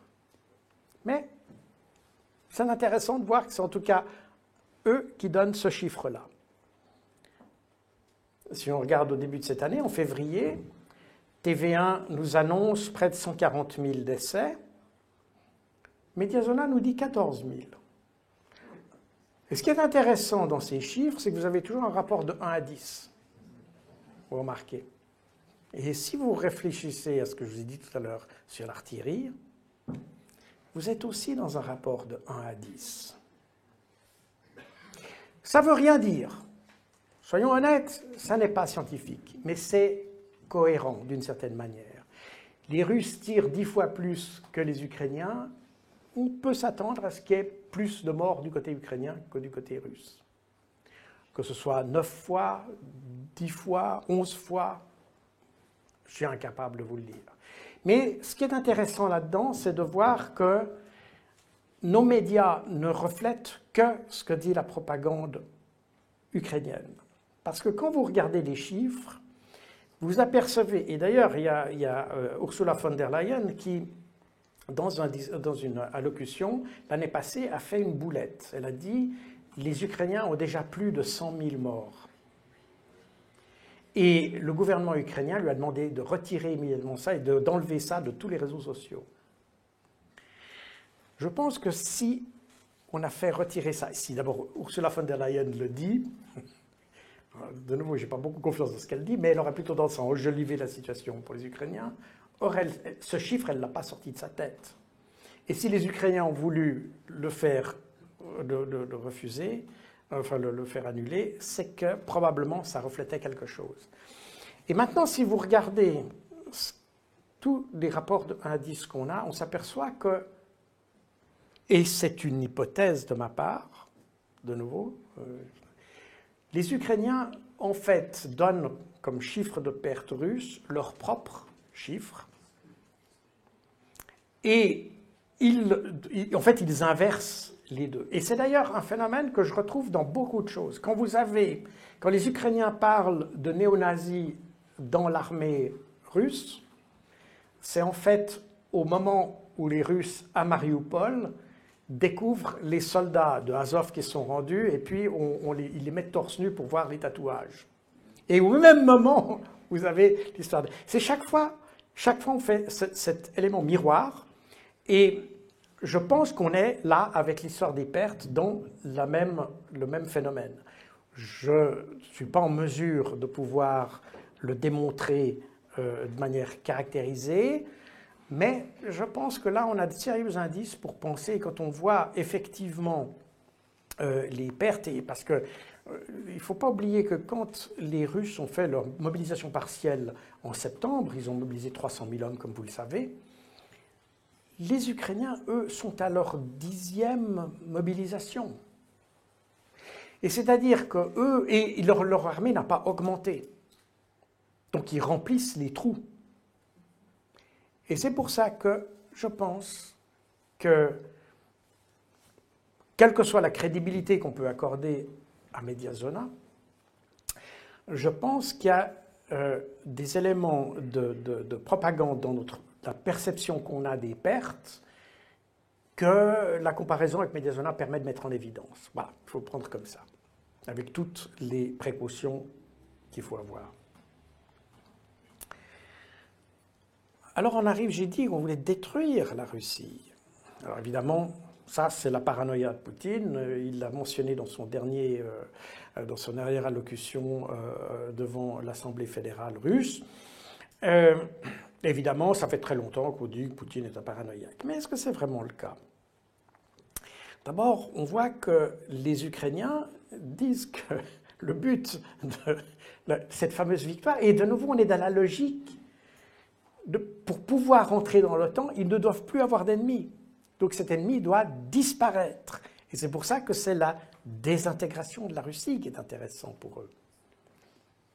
Et en fait, bah oui, il y a des efforts pour démembrer la Russie. C'est ce que les Américains, ça c'est un site d'une commission du Parlement, enfin du Congrès américain, qui est la décolonisation de la Russie, c'est-à-dire le fait de balkaniser, pourrait-on dire, la Russie. Et vous avez 4 conférences. Une a été virtuelle en juin à Washington. Les autres, il y a eu 4. Et vous voyez que ça a commencé pratiquement à l'été passé. C'est 4 conférences pour coordonner, discuter un schéma comme celui-ci. Il y a plusieurs cartes qui circulent. Ça, c'est la carte officielle du Forum pour la décolonisation de la Russie. Il s'agit de décomposer la Russie en des petits États, en quelque sorte, et donc de la désintégrer, littéralement. Donc, non, je ne pense pas que les Russes soient si paranoïaques que ça. Il y a vraiment une intention de démanteler la Russie, de la faire disparaître comme État, comme on le connaît. Et d'ailleurs, il y a un élément important, de nouveau, que personne n'a tellement noté, c'est le chef du renseignement militaire ukrainien qui l'a dit, ça c'est le site d'ailleurs du ministère de la Défense ukrainien, où il dit qu'il y aurait des frappes sur le territoire russe, mais qu'elles ne seraient probablement pas faites par l'Ukraine. Il n'a pas voulu dire, il a dit « je ne vous dirai pas qui, parce que ça je pourrais le dire qu'à la fin de la guerre ». Je vous laisse avec ça, c'est tout simplement ce qui est indiqué là. C'est lui qui le dit, ça n'est pas moi. Mais ça laisse quand même songeur. Alors, tout ça, ce désastre que l'on observe aujourd'hui, je vous ai cité ce rapport de la Rand Corporation au début de mon intervention, et vous dire qu'ils avaient élaboré une stratégie pour faire s'effondrer la Russie. Mais une chose qu'on ne dit pas, c'est que dans cette stratégie, ils ont un chapitre sur les risques de cette stratégie. Et là, j'en ai mis qu'un extrait. Mais ils disent que si on appliquait cette stratégie, elle pourrait entraîner des pertes ukrainiennes disproportionnées, des pertes territoriales, des flux de réfugiés, et pourrait même conduire l'Ukraine à une paix désavantageuse. Donc on savait qu'en engageant la politique ou la stratégie qu'on a évoquée tout à l'heure, on savait que l'Ukraine allait y laisser des plumes. On a une politique littéralement délibérée. C'était écrit en 2019 déjà. N'invente rien du tout, c'est là. Et aujourd'hui, la même Rand Corporation dit maintenant il faut arrêter les frais, il faut éviter une longue guerre, et aujourd'hui tout ce qui prolonge la guerre est plus en défaveur de l'Occident qu'en défaveur de la Russie. Et aujourd'hui, il faut commencer à négocier. Et de fait, si vous regardez un peu l'évolution des choses et les occasions manquées, entre 1995 et 2014, on a toujours oublié, parce que soi-disant l'annexion de la Crimée, pas oublier que la Crimée était détachée de l'Ukraine avant que l'Ukraine soit indépendante. Ça, personne ne vous le dit. Mais en janvier 1991. Je rappelle que l'Ukraine a été indépendante en décembre 1991. Et donc, 11 mois avant, il y a eu un référendum donc, en Union soviétique, on est dans l'Union soviétique, où l'Ukraine a demandé de dépendre directement de Moscou. La Crimée, de dépendre directement de Moscou. Et je fais souvent cette confusion d'ailleurs, merci de me corriger. Et en 2014, donc après il y a eu une annexion, de facto, si vous voulez, l'Ukraine a littéralement annexé la Crimée en 1995 en remplaçant, en déposant de force le président criméen, en abolissant de force la constitution criméenne, et donc a de facto annexé. Et en 2014, la population criméenne a repris en quelque sorte le destin. D'ailleurs, le référendum, c'était de revenir à la situation de 1992, c'est-à-dire d'avant l'annexion. Donc là, l'Ukraine a déjà loupé le coche déjà avec ça. Ils ont loupé le coche en 2014 car s'ils avaient respecté le droit des minorités, eh bien, il n'y aurait pas eu de manifestation, il n'y aurait pas eu de problème et on ne parlerait pas de ce problème aujourd'hui. S'ils avaient respecté les accords de Minsk, ils n'auraient peut-être toujours pas la Crimée, ça c'est possible, mais au moins on n'aurait leur territoire tel qu'il était en 2015 s'ils avaient été honnêtes avec les accords qu'ils ont eux-mêmes signés. S'ils avaient fait les accords en février, donc je rappelle le 25 février, juste après le début de l'offensive, eh bien probablement on serait arrivé à une situation de ce type-là, c'est-à-dire les républiques du Donbass, qui sont des parties des oblasts de Donetsk et de Lugansk, eh bien, auraient probablement gardé leur indépendance et le territoire ukrainien serait ce que vous avez là à l'écran. Si on avait fait ça en mars 2022, où l'armée russe était déjà beaucoup plus avancée, et la proposition de Zelensky prévoyait que les républiques de Donetsk et de Lugansk seraient indépendantes. Il y avait donc une neutralisation du territoire ukrainien, donc on aurait eu la situation qu'on a à peu près sur cette carte. Si on faisait un accord maintenant, ce qui est peu vraisemblable, mais voilà, l'Ukraine aurait cette configuration. Et puis là on est dans le domaine des suppositions maintenant, parce qu'on ne sait pas encore ce qu'il y a dans la tête des gens.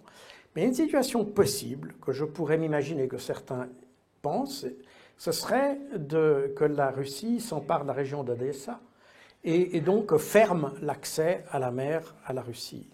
C'est l'Ukraine. Je commence à fatiguer. Merci, vous faites bien de me le rappeler. Une autre option, ce serait qu'on reconstitue ce qu'on a eu. On a oublié cette période, mais en 2014, il y a eu une éphémère Novorossiya qui a été créée par tous les oblasts, tous les républiques qui ont créé des républiques autonomes. Ça a été juste pendant quelques semaines en 2014, elles ont très vite été réprimées, mais qui couvraient toute la partie russophone en fait de l'Ukraine. Après, quand les Ukrainiens sont venus, et c'est là où on risque encore de trouver beaucoup de fausses communes, je pense, parce que la répression a été très très dure dans tous les territoires de cette Novorossiya. Et puis, on pourrait avoir la victoire russe décisive.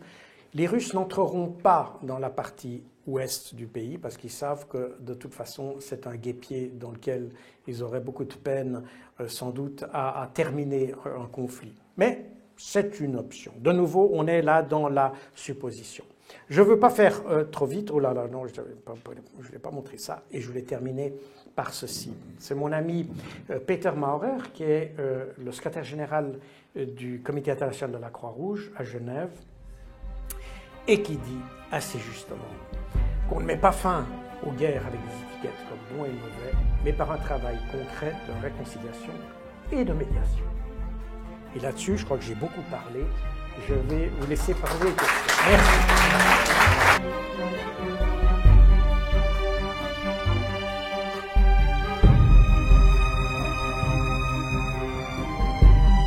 il est difficile d'avoir un jugement rationnel ou de répondre rationnellement à votre question. Pourquoi? Parce que du côté russe, je pense qu'on a une extrême rationalité. Les décisions militaires qui ont été prises, les décisions politiques qui ont été prises, les discours aussi, la manière le dernier discours d'ailleurs de Vladimir Poutine, etc. On peut être d'accord ou pas avec sa politique, mais c'est rationnel, c'est construit, il y a une logique et ça tend à me faire penser qu'on est plutôt dans un acteur qui va agir en fonction des faits et de la situation. Du côté occidental, et particulièrement les Européens, j'ai l'impression qu'on est dans le domaine de l'émotionnel pur, sans lien avec la réalité, quitte à ce qu'on se tire des balles dans le pied, non pas par esprit de sacrifice, mais parce qu'on n'a pas assez réfléchi à ce qu'on faisait. C'est la chose qui me perturbe. On pourrait dire, le sort des Ukrainiens est important pour nous, donc on va supporter les mêmes choses qu'eux, et ma foi, tant pis si ça nous coûte. Mais ce n'est pas ça qu'on fait.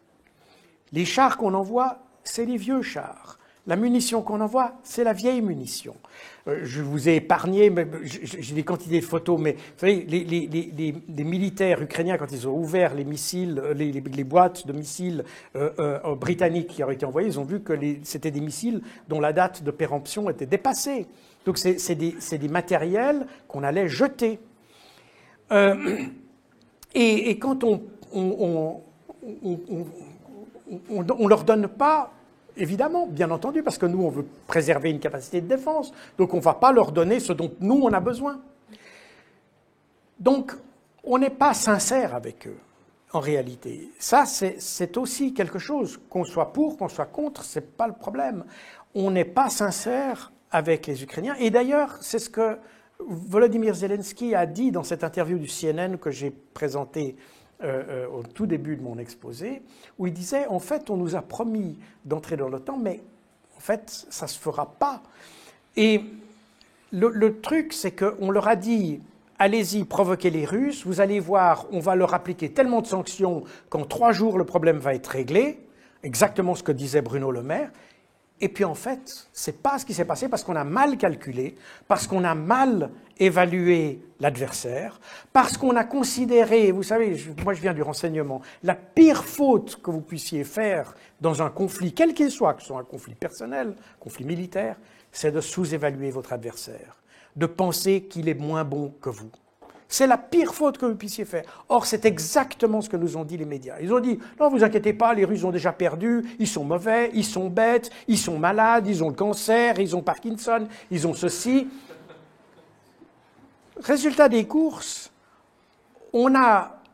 les Ukrainiens avaient toutes les raisons de se dire, bon, allons-y, hardi petit, ça va durer, c'est un mauvais moment à passer, mais après, il n'y aura plus de Russie, on n'aura plus de problème, et puis on sera dans l'OTAN. Et ce n'est pas du tout ce qui se passe. Donc on n'a pas du tout été honnête, et je pense que, et c'est la raison pour laquelle je m'investis soit par mes livres et en étant parmi vous aujourd'hui, parce que je pense que nous ne sommes pas honnêtes avec les Ukrainiens. Et nos médias ont un comportement criminel, parce qu'ils ont sans cesse tout fait pour conduire à sous-évaluer l'adversaire et à penser artificiellement qu'on allait gagner. Et je pense qu'on est là avec des acteurs qui sont irrationnels, et dans ce cadre-là, je pense qu'il est très difficile d'estimer comment le conflit va évoluer. Ceci étant, j'ai parlé des Européens, je pense que chez les Américains, il y a une autre dynamique qui s'est mise en place. D'abord, parce que après les parlementaires ou les élections du Congrès à la fin de l'année passée, on a les républicains qui sont venus. Alors moi, je pense pas que les républicains soient meilleurs que ils détestent les Russes autant les uns que les autres. Mais il y a une petite différence, parce que les parlementaires républicains veulent mettre les bâtons dans les roues de Biden. Et c'est pour ça que les républicains essaye d'amener, non pas par conviction, mais par jeu politicien, essaye d'amener de la rationalité dans la décision. Puis dire, en fait, et d'ailleurs, c'est assez frappant de voir que vous avez eu ces derniers jours, vous savez, vous avez cette catastrophe ferroviaire dans l'Ohio, avec ce désastre écologique qui s'est fait. Et puis, en même temps, vous avez Biden qui va jouer les pop stars en Pologne. Alors, sur nos médias, Biden, pop star, fantastique, regardez l'accueil, très bien, bravo. Mais aux États-Unis, les gens disent, ouais, mais alors, vous avez des gens qui doivent quitter leur appartement, des gens qui peuvent plus boire l'eau potable, etc. Et là, le président, au lieu de s'intéresser à ses propres citoyens, il va s'impliquer dans un conflit où il va bredouiller devant un public en Pologne. Donc, c'est ça l'image qu'il y a. Donc, si vous voulez, il y a certainement un jeu politicien derrière. Il ne faut pas imaginer que les républicains, comme les démocrates, soient plus amènes envers les Russes. En revanche, le jeu politicien pourrait amener une réflexion, puis se dire, bon, comme les républicains, par exemple, ont demandé qu'il y ait une vérification des dépenses et des matériels qu'on envoie en Ukraine, parce qu'en réalité, les Américains ont envoyé pour des milliards de dollars de matériel, et ils ne savent pas ce qui s'est passé avec ce matériel. Ils ne savent même pas s'il est en Ukraine. Voilà, c'est ça. Donc, il y a là effectivement un problème, et les républicains sont là pour mettre le doigt un peu là-dessus. Donc, il se pourrait que cette rationalité amène une fin plus rapide du conflit. Mais je ne peux qu'élaborer des théories, parce que moi-même, je suis sidéré par ce manque de déontologie déjà des médias. Ça commence par là, tout simplement. Les médias ne respectent pas la fameuse charte de Munich qui impose qu'on compare les sources, qu'on prenne plusieurs sources pour donner une information, qu'on essaye d'équilibrer les choses.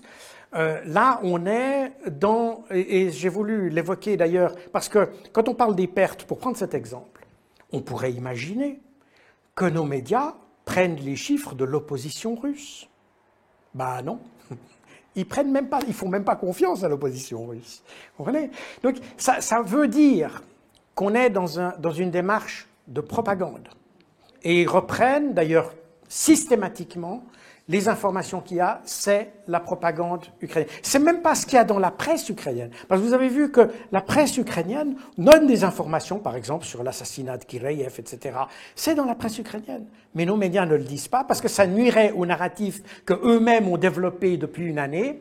Et donc, ils ne mentionnent que ce qui sort du bureau de Zelensky, enfin, de cette propagande-là.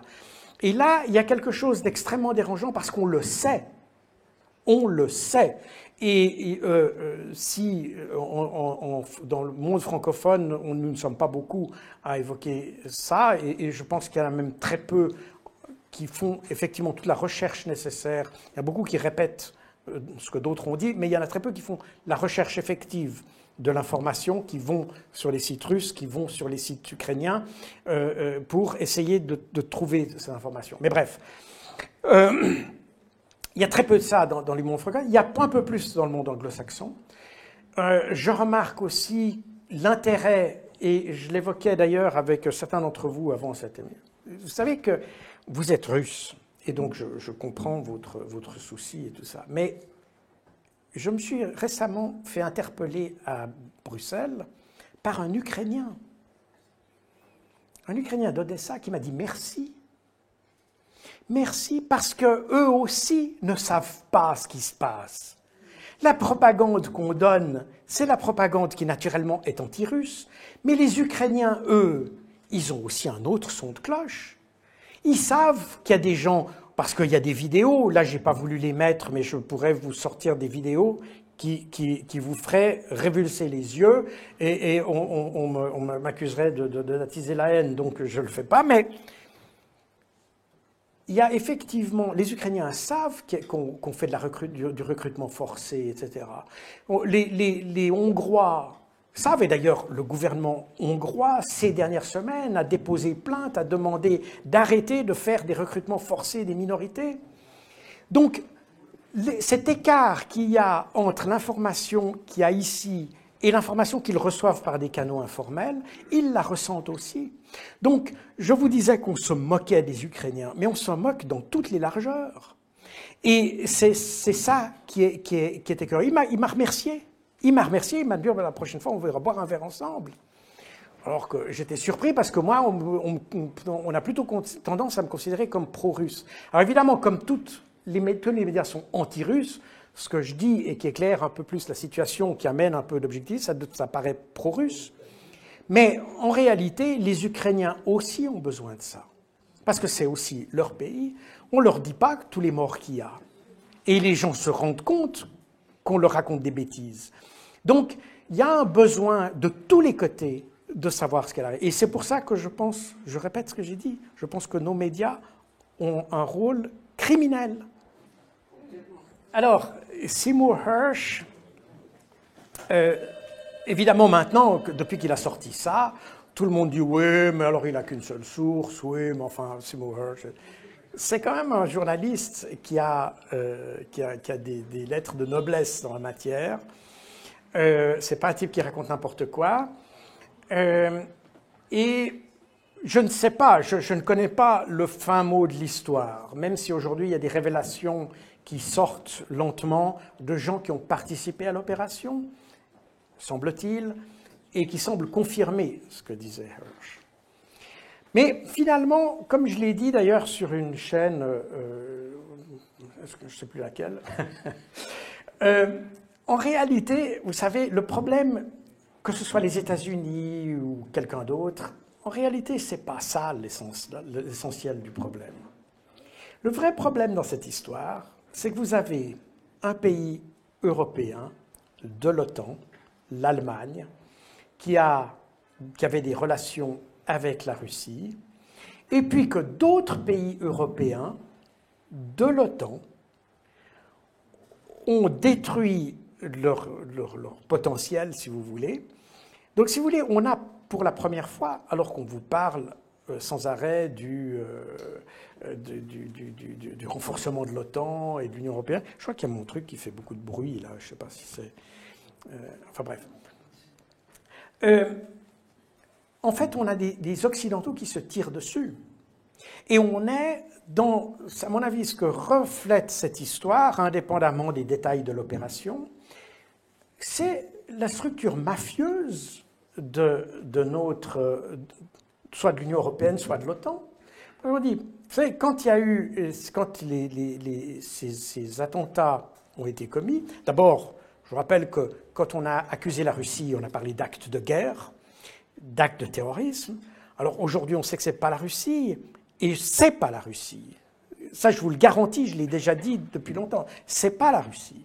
Et je le sais pour une bonne et simple raison, c'est que les Suédois ont fait 2 enquêtes. Une enquête qui a été faite par la sécurité intérieure et une enquête qui a été faite par la marine suédoise. Les Danois ont fait une enquête faite simultanément par les forces armées danoises et le service de renseignement intérieur.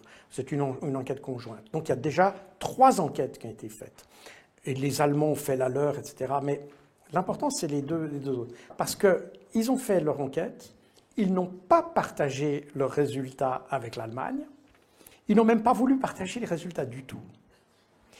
Et si ça avait été la Russie, moi qui étais dans l'OTAN, et j'étais dans l'OTAN au moment de 2014 avec Maïdan, je peux vous garantir que s'il y avait eu la moindre parcelle de soupçon qu'il s'agisse de la Russie, on aurait eu des réunions de crise qui s'enchaînent au quartier général de l'OTAN. Or, on n'a rien eu.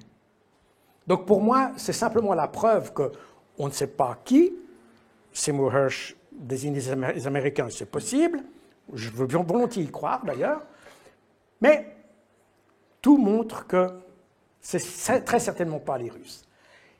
Si ça n'est pas les Russes, ça veut dire qu'on a à l'intérieur du système occidental, eh bien, on a tout simplement un système mafieux, c'est-à-dire tu fais ce que je dis, sinon fais sauter tes tuyaux, tes machins et tout ça.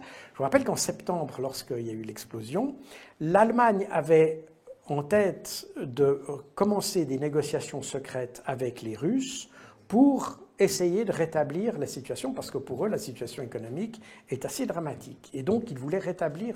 Et je pense que la date à laquelle ça s'est passé n'est pas un hasard. Les Américains se sont aperçus que c'était le moment de le faire, parce que sinon, les Allemands allaient certainement entamer, peut-être pas un rapprochement, mais au moins un processus de dialogue avec les Russes. Et ça, personne n'en voulait. Donc, on voit qu'on est dans un système mafieux, où vous faites ce que je dis, et si vous ne le faites pas, eh bien, on vous pénalise vous-même. C'est d'ailleurs la même chose que contre la Hongrie. Vous ne voulez pas prendre des sanctions contre la Russie, donc on vous coupe vos subventions, etc. On est dans un système où on n'est plus du tout dans un mécanisme d'état de droit. On est d'ailleurs dans ce que les Américains appellent un ordre international basé sur des règles, et non plus un ordre international basé sur le droit. Et ça, c'est une évolution d'ailleurs que très peu de gens comprennent parce que en français, le droit international basé sur des règles, les gens ne comprennent pas. Mais quand vous regardez les médias anglo-saxons, la différence entre un ordre international basé sur le droit et celui qui est basé sur des règles est extrêmement différent. Et depuis très longtemps, les gens qui s'occupent de relations internationales ont mis en garde contre ce passage qu'on avait. Parce que l'ordre international qu'on a depuis 1945, avec la création des Nations Unies, etc., c'est l'ordre international basé sur le droit et le droit international. Mais à partir du moment où vous commencez à établir des règles, c'est-à-dire que ce n'est pas le droit qui prime, mais c'est les règles que vous établissez.